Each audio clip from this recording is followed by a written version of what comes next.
Je vais vous présenter Port-Gentil en commençant par Corao. Allons.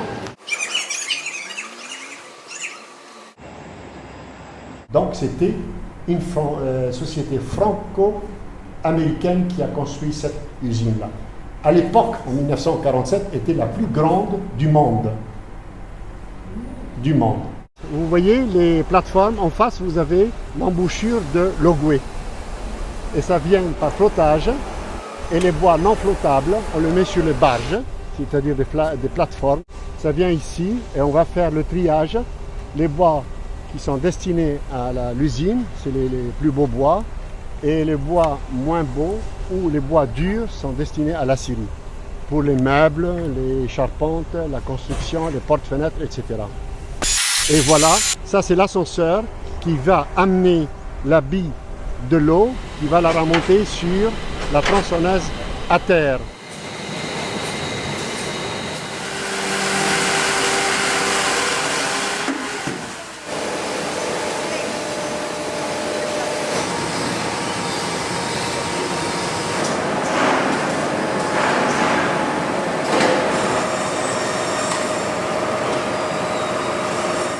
Bon, elle était courant cette visite, hein, mais bon, c'est pas mal quand même. Ah, il est midi. Bon, je vais vous montrer ce que l'on mange à Port-Gentil. Allez, venez. Allez. Nous sommes venus vous montrer comment viennent les fruits et légumes à Port-Gentil. Et ça revient de l'embarras. Le manioc, la banane, l'aubergine et les arachides revient du moyen d'Ogooué, car là-bas il y a des terres plus fertiles qu'ici. À Port-Gentil, comme nous sommes sur une île, il y a l'eau salée qui remonte, donc ça casse les pentes. Ça empêche les routes. Maintenant, nous allons aller au grand village pour acheter les ingrédients qu'il faut pour faire un plat gabonais. Bon, là, nous avons l'oseille, deux sortes d'oseille. Ça, c'est le blanc et ça, c'est le rouge. Oui, ça, c'est du gombo. Ça, c'est mélange avec de l'oseille et des aubergines vertes. Et avec le violet, ça a toujours la même saveur. Venez, je vais vous montrer ce que l'on peut préparer avec ce que l'on a acheté. Nous allons vous montrer comment l'on prépare l'oseille à l'aubergine. Je coupe de l'oignon. Je découpe de l'ail.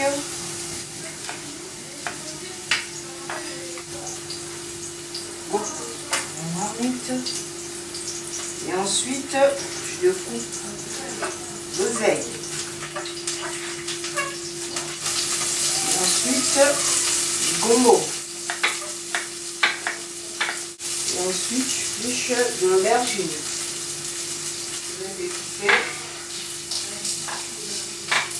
Et je découpe. Et en poisson. Ça sent bon. Est-ce que c'est prêt? Oui, c'est prêt. Bon appétit. Bon appétit. Bon, qu'est-ce que tu dis? C'était bien le marché? Oui, je me suis bien régalée. Bon, maintenant on va leur montrer l'artisanat. On est dans une boutique de raffia. Alors, il y a des tuyaux plats, des corbeilles en raffia, des chaussures et même des chapeaux.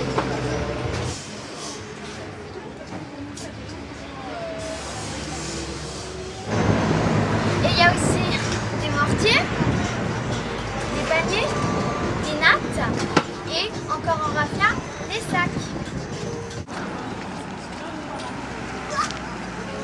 Bonjour Diallo. Bonjour, Alors, est-ce que tu peux me parler un peu de toi? je suis Diallo Idrissa, commerçant pour Port-Gentil. Mon magasin se trouve au Carrefour Caféo, ici marchand ici. Tu viens du Sénégal? Ici du Sénégal, oui. Ça fait combien de temps que tu es à Port-Gentil? Ça fait 32 ans. C'est joli ça, Diallo, ça vient d'où? Ça, c'est le Madine Sénégal. Et ça, c'est quoi, Diallo? Ça, on appelle ça le super bazin riche. Et les gens achètent pour faire les moubous, pour faire les nappes à table, pour faire des robes brodées. Voilà les miens, c'est ça. Il y a toutes les couleurs.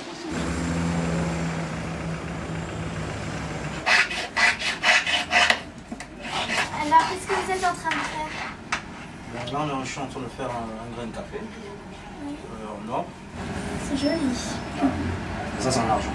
Oui, là, ça donnera la même chose en or. Qu'est-ce que vous pouvez nous dire sur la poupée de la fécondité?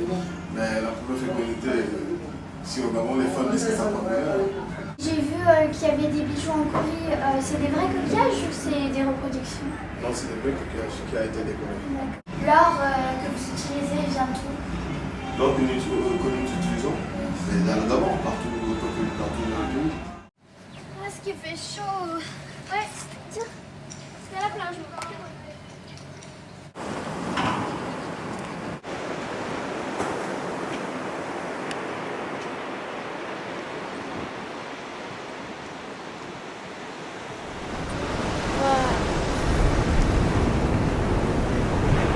Allô Lorenzo?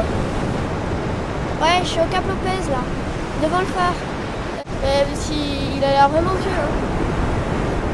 Hein. Ton grand-père il connaîtrait pas l'histoire du Cap? Alors, le Cap Lopez, c'est une belle histoire, le Cap Lopez. Cap Lopez. Cap Lopez a été découvert en 1480. D'accord. Voilà. Par un navigateur portugais qui s'appelait Lopez. Pour ça, il a donné son nom donc à la pointe Lopez. Cap Lopez est situé à la pointe de l'île. De temps en temps on voit des baleines, mais avant il y en avait plus ou moins? Alors, c'est vrai que les baleines, ça aussi c'est une grande histoire sur le Cap Lopez. Il y avait beaucoup plus de baleines que ce qu'on trouve encore aujourd'hui. Les baleines, il y a eu au Cap Lopez une usine qui chassait donc les baleines et qui transformait sur place. Ça s'est passé après la guerre où l'Europe et le monde entier avaient besoin de protéines et donc ils se sont rendus compte que sur le Gabon, il y avait une migration de baleines qui venait chaque année. Et il paraît qu'il y avait 2 phares, il est passé où le deuxième? Alors, l'histoire du phare, Oui. le premier. Alors, le problème du phare. Le phare, il y avait un premier phare, c'est vrai, qui a été construit en 1867. Ça a été le premier phare qui a été construit à la pointe du Cap Lopez, à côté de celui qui est actuellement. Et peut-être par l'érosion, où il était trop avancé en mer, où il était mal construit, il a été remplacé par ce fameux phare qu'on trouve aujourd'hui. Et le deuxième phare a été construit donc en 1911 par Eiffel.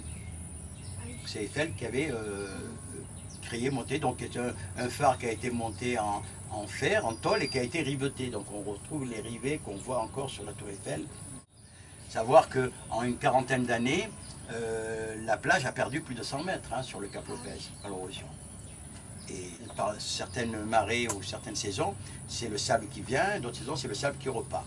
Le problème du Cap Lopez, à cet endroit-là, donc, il y a une faille qu'on appelle le Grand Canyon. Et le sable qui part dans la fosse ne reviendra jamais, parce qu'il est pris par la fosse qui fait plus de 1000 mètres. Et puis les tortues qui viennent sur la plage, il y en a encore beaucoup? Oh, beaucoup non, c'est un grand mot. Il y en a, mais très peu, de moins en moins. Et il est vrai qu'à l'époque, on en trouvait beaucoup, à partir du mois de novembre, décembre, jusqu'en janvier, vu qu'ils ont été chassés énormément, et pour les œufs et pour la chair, et vu qu'il y avait des pêcheurs qui se trouvaient à la pointe du Cap Lopez, là tout un quart de pêcheurs, qui est toujours d'ailleurs, et eux ont fait quand même un gros dégât avec les tortues. Mais il ne faut pas oublier que nous avons quand même les plus belles plages ici à Port-Gentil, au Gabon. Ce sont quand même une des côtes la plus jolie, la plus protégée. Bonne journée. Voilà. Voilà, on va montrer quelques aspects de Port-Gentil. On n'a pas parlé de...